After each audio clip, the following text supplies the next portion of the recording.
The Baylor Bears have been the talk of Big 12 media days. How does Dave Aranda get them ready for a season with so much hype?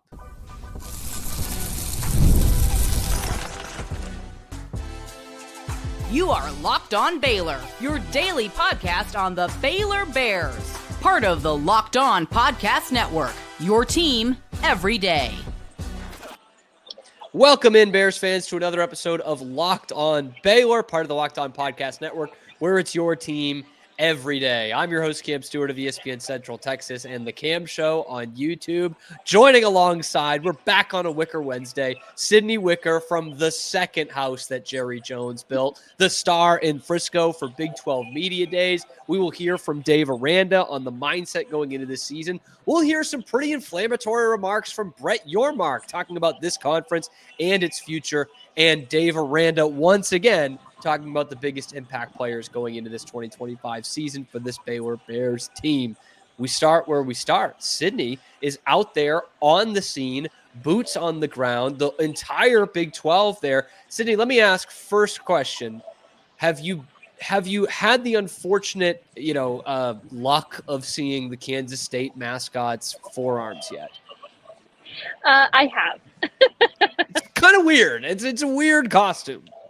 Can we agree on that? The forearms are there. Yes, it's a little interesting, but you know what? Each mascot has their own style. I think the horned frog looks a little silly too. It just looks very cartoony. Yep. But don't hate. Well, I guess these are Baylor fans, so they're gonna agree. We're locked on Baylor. Hate. It's great. Say yes to hate.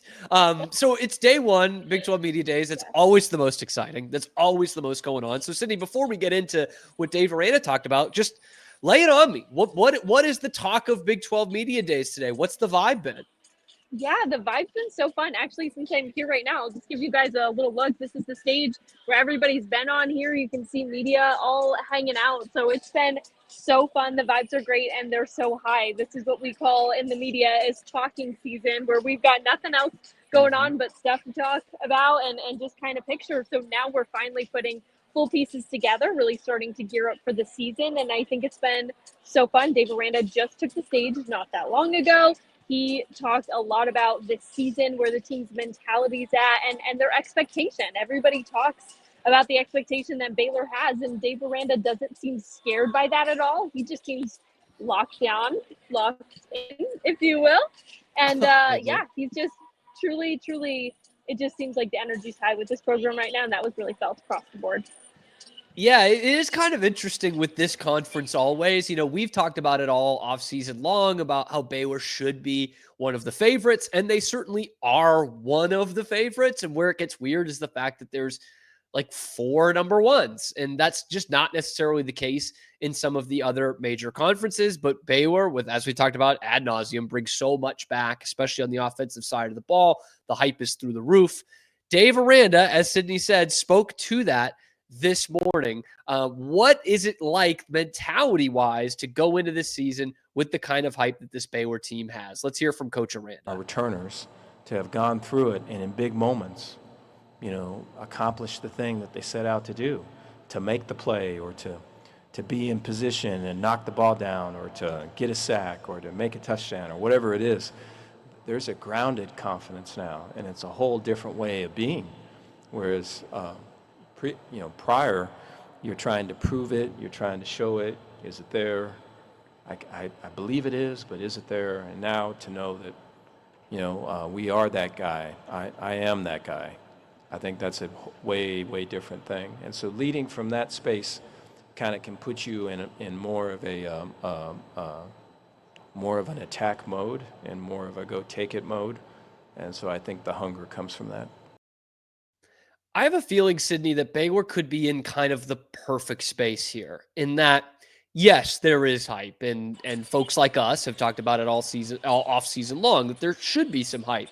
But then again, they didn't win 10 games. They didn't go to the conference championship. They weren't ranked at any point, and they didn't beat a ranked team last year.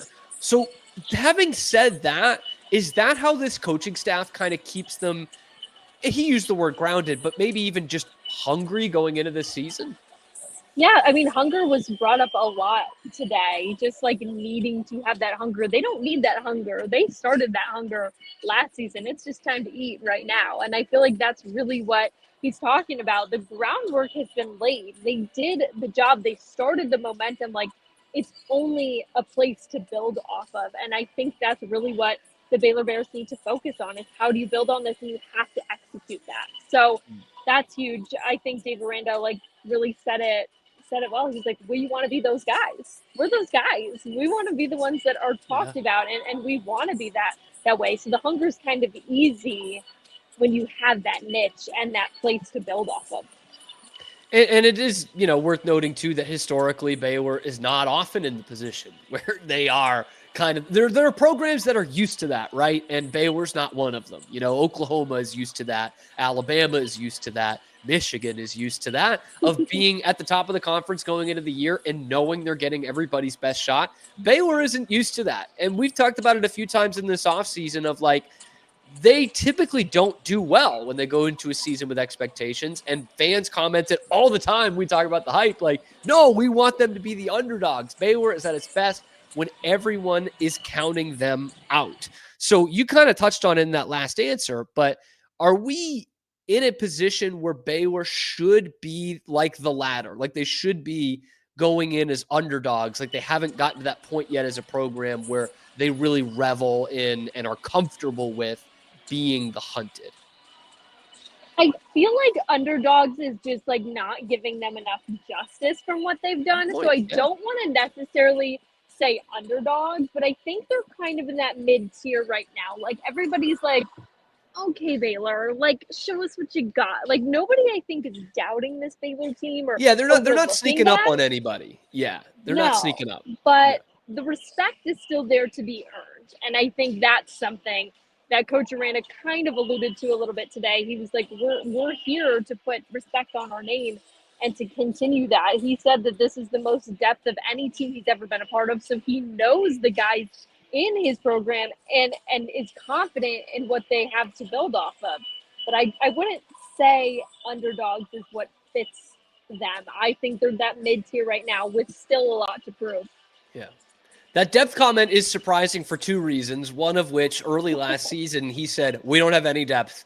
We have guys throwing up on the sideline. It's really dire here. And that was not even a year ago. And the second part is, lest we forget, Dave Aranda was a defensive coordinator for a national championship winning team at LSU, which had a bevy of first-round picks. There was no shortage of talent on that team. So for Dave Aranda to say this is the most deep team, the best depth he's ever been a part of for a team, that is a humongous deal. So on one end, Dave's like, we're trying to keep it level-headed. We're not trying to put too much hype on it, but also this is the deepest team I've ever been a part of. So take that and put it in your hat, Baylor fans. That's going to be pretty good. He knows they're legit. Yeah. And it is kind of that weird in between, but like we just talked about, like they aren't sneaking up on anybody. They're not in a position where they can just hold out their chest and be like, yeah, the Big 12 is ours. You know what I mean? And so they're kind of in that in between, which I think is where you find the most out about your team, about your players, right? You're not playing with house money, but you're also not the ones that are expected to put on the uniform and trot out there and win every game. So interesting mentality for these Baylor Bears going into this year as a team that is looking towards the college football playoff. They have legitimate dreams for that. Speaking of the college football playoff, the Big 12 is once again pushing back on the powers that be. There we go. Brett Yormark, which is what I was trying to say while saying powers that be, had some inflammatory comments at day one of Big 12 Media Days about what he thinks the CFP should do and how the Big 12 fits into it. Let's talk about it next on Locked On Baylor. But first, a word from our good friends over at Gametime. Have you ever decided at the last minute to head to a ball game with your friends, maybe family? Maybe it's game day. You suddenly realize you actually want to be there. That's exactly where Gametime comes in. It's the easiest way to grab last-minute tickets without the stress. Trust me, I do it all the time. I never buy tickets more than like 2 days in advance, ever anymore, because of Gametime. With the money you save on tickets, You can splurge the food, the drinks, the merch, even invite some more people to come with you. Gametime makes it possible. They make buying tickets fast and simple. Prices on the app actually drop the closer you get to first pitch, and they've got incredible last-minute deals, clear seat views, and a lowest price guarantee that takes the worry out of buying. Okay, they have last-minute tickets, zone deals, big savings, up to 10% off, exclusive zone deals for the FIFA Club World Cup matchups. We're getting into the nitty-gritty of that tournament. If you want to go out there and see some of the best footballers in the world, Gametime is the place to do it. So take the guesswork out of buying tickets with Gametime. Download the Gametime app, create an account, use the code LOCKEDONCOLLEGE for $20 off your first purchase. Terms do apply. Again, create an account, redeem the code LOCKEDON, COLLEGE, for $20 off. Download the Gametime app today. Last minute tickets, lowest prices, guaranteed. Back here on a Wicker Wednesday, Locked On Baylor. Sydney Wicker joining us from Frisco at Big 12 Media Days. And as you know, I mean, these all start out with the commissioner going up there talking about how damn good our conference is all the time and everything. But I don't know about you. I love hearing Brett Yormark. It's someone who I wish Brett Yormark was a politician, because I actually don't think he BS's people. Like he does shoot straight. He just has a lot of confidence in what this conference can be. So, Sydney, just before we get into the exact quote, how are you feeling about Brett Yormark's spiel today and the kind of rah-rah rally cry for the Big 12? Well, this was my first true interaction with Brett and just seeing him in a setting like this. So let's just say it was eventful to start off with, but he has a lot of energy, which I think is fun and necessary, and he's definitely bold in what he says, and he sticks to it. So I feel like you have to appreciate that in a commissioner. But I don't know. I don't know how people feel about all of his takes from today specifically. Yeah, that is a good point. Like, we're going to talk about the college football playoff here in a second, and this is divisive, even amongst Big 12 fans. You know, there was the rumors of the new format, which would give 2 AQs to the Big 12 every year, and Brett Yormark didn't want that. He said, I'm willing to let the meter run. I'm willing to take my bet here, and he hasn't just said that once. He is now doubling down on that. Brett Yormark talking about Baylor Athletic Director Mack Rhoades and the new college football playoff and what it will look like for the Big 12. I have a lot of faith in the selection process. I was recently in North Carolina. We had a CFP meeting that was hosted by the executive director, Richard Clark, who is here today. Welcome, Richard. They are doing a full audit of the selection process to figure out how they can modernize and contemporize and how they use data. And how certain metrics can be more heavily weighted. Most importantly, they have a great leader, Mack Rhoades of Baylor. And I have a lot of faith in Mack Rhoades and the work he's doing with the selection committee. So I have a lot of faith in what they're doing. And 5-11 is fair. We want to earn it on the field. It might not be the best solution today for the Big 12, given your comments about AQs. But long term, knowing the progress we're making, the investments we're making, it's the right format for us. And I'm doubling down today on 5-11. And I know Jim Phillips will, and I'm sure some of the other conference commissioners will as well. Doubling down. Brett Yormark doubling down. And a great day for my best friend from home's dad, who is a vice president at 5-11 Activewear. Huge day for him because everyone's just talking about 5-11, which is awesome. I do want to get to the Mack Rhoades shout out in a second, but this is what I'm talking about, Sydney. This is why I want him to be a politician. He's not BSing you. Like he says, I understand why people don't think that's a good avenue for the Big 12 right now.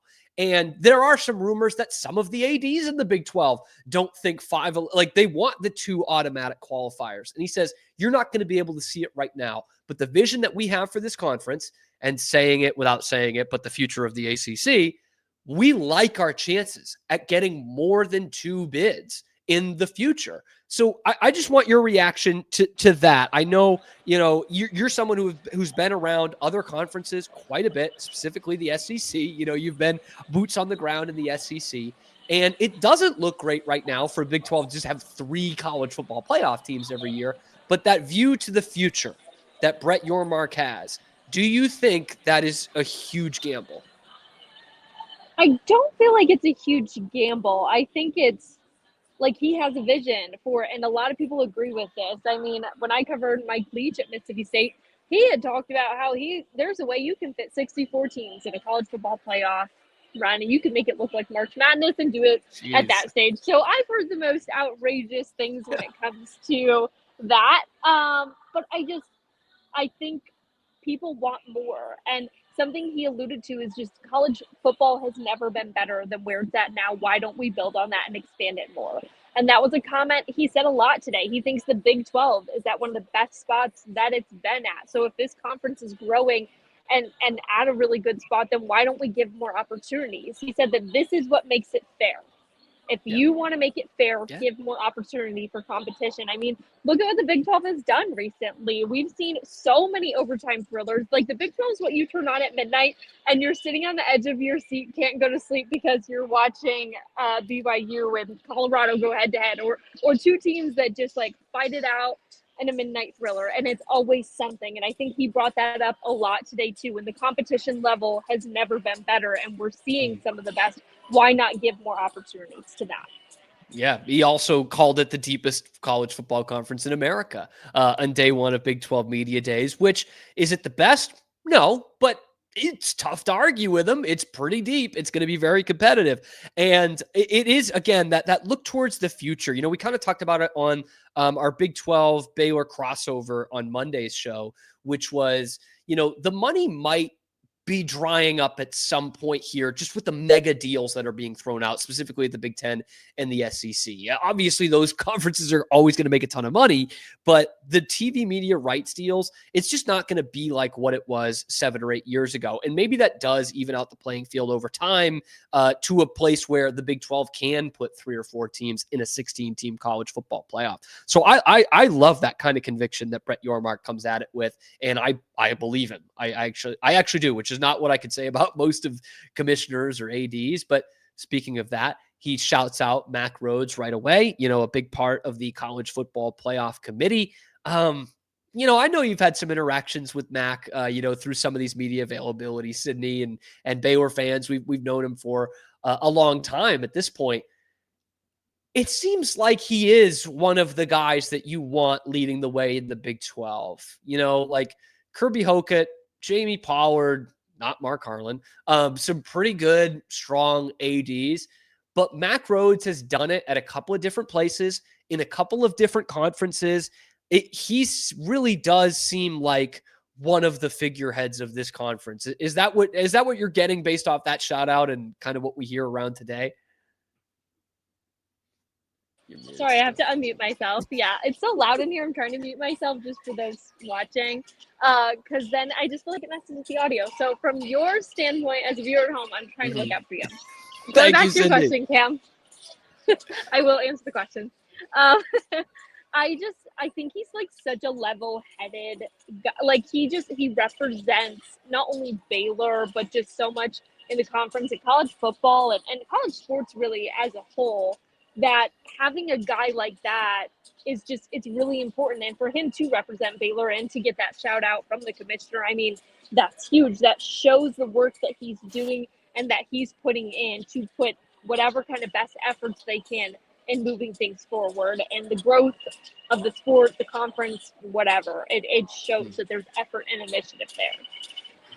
And I love the way the Big 12's going. I know I'm biased. I cover this every day, but love the way that Brett Yormark's attacking this. Let us know what you guys think in the comment section below. Should the Big 12 want the 5-11 format? Should they just take the automatic qualifiers and be happy with it? Let us know in the comment section below. Be sure to like the video, subscribe to the channel if you're on YouTube with us. You can also, of course, find us wherever you find your podcasts as well. We're not done yet. We are not done hearing from Sydney in Frisco just yet. We will hear from Dave Aranda one more time, and maybe the most important position group on this Baylor team in 2025, and it might not be the one that you think. Let's talk about it next on Locked On. Where's my thing here? Baylor.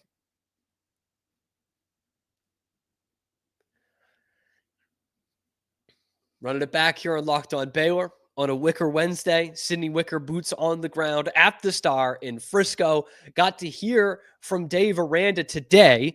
He talked about the mentality. He also talked about some of the, not as fun stuff. Alex Foster, the floods going on in Texas. He was very mindful of that. And then they got to ask about some of the players. So we've talked about quarterback. We've talked about wide receiver. We've talked about the improvements they need to make on defense. We've certainly talked about the running back group. But here's Dave Aranda speaking glowingly about his two-headed monster that he's got in the backfield. Bryson brings a downhill quality. He can finish runs at the second level.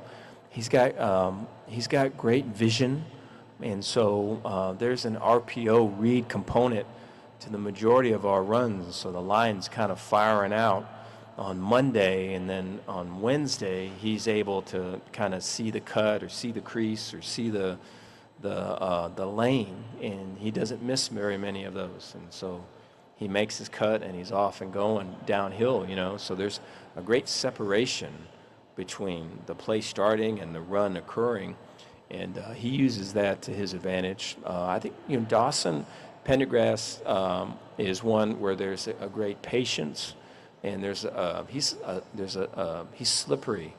It's hard to get a direct hit on him. I don't know if I've seen one on him, and so I think he also can benefit from the delayed handoff and getting the ball and all the things off of an RPO look. And so I think his ability to kind of stick behind an O-lineman, stick to a double team, and then where is he, and then he shoots out in a C gap. Where is he, and he shoots out in an A gap.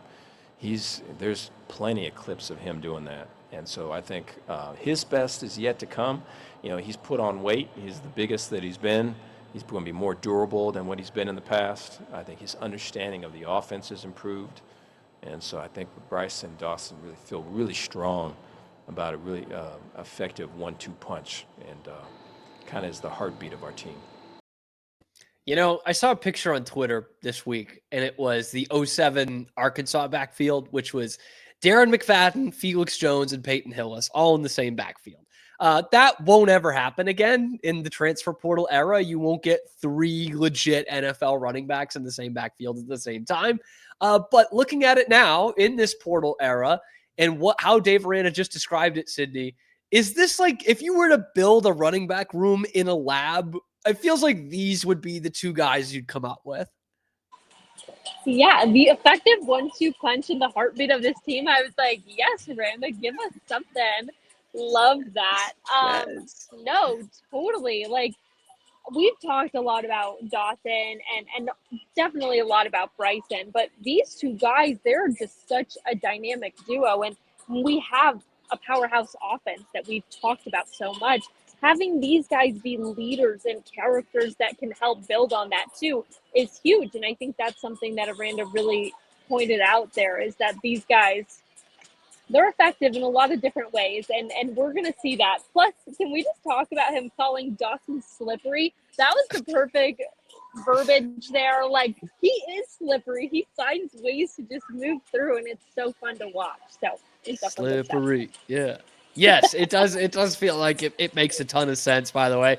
And, I think we used basically the same verbiage earlier, but like when you watch an early season Baylor game on TV, they're going to key on Sawyer Robertson. They're going to talk about him. Then Josh Cameron's going to make a big catch, and they're going to talk about him. And they might talk about Keaton Thomas on the other side, because you got to talk about someone on the defensive side. And it's almost like in the background, you will have 2 of the top 5 running backs in the Big 12. Like Bryson Washington can make a legit push at the Doak Walker Award. Like I don't think that's crazy. We throw out the Sawyer Robertson Heisman dark horse, and he's a dark horse. Bryson Washington can absolutely like go out and get the Doak Walker Award for sure. I could absolutely see that. I almost said Doak Campbell, which wouldn't make a lot of sense. That's Florida State Stadium, as Sydney well knows. But looking at this team, it almost feels like, not us, because we talk about it a lot, but people are not talking about this running back room enough. And this offense will go a lot of times as those guys go. It's got to be scary for other teams, Sydney. I mean, it should be. If it's not, it should be. And With I Bryson think Washington something, coming at you, the head of steam. Whew. come on, it's pretty spicy. And coach also talked a lot about the offensive line, the guys that are helping them get there, and he really feels so confident in that group and their ability, and that only helps those running backs 10 times more. So the confidence is not only high, it seems like they're building off of it at a different level, and it just seems like these guys are so ready for something more, and I'm excited. Let's quit talking and let's get right to it, Cam. Like, come Oh, on. man. I'm ready If- for week 1.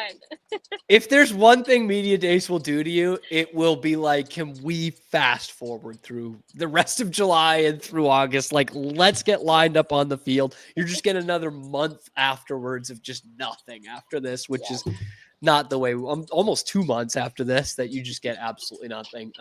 But anyway, Sydney is out there on the grounds, of course, at the Star in Frisco. She's got some Baylor players to interview, so we're going to have to cut this off. So y'all get involved in the comment section below. Tell us, what your big takeaways are from Big 12 Media Days so far. What do you think about, the Big 12 response to the 5-11 model, what Baylor's mentality should be, and who you're hoping to hear from the rest of this week. Like the video, subscribe to the channel. Of course, find us wherever you find your podcasts as well. Thank you so much for making it your first listen today and every day on this Wicker Wednesday. And we will hear from some more of Baylor's players tomorrow on your favorite show, Locked On Baylor.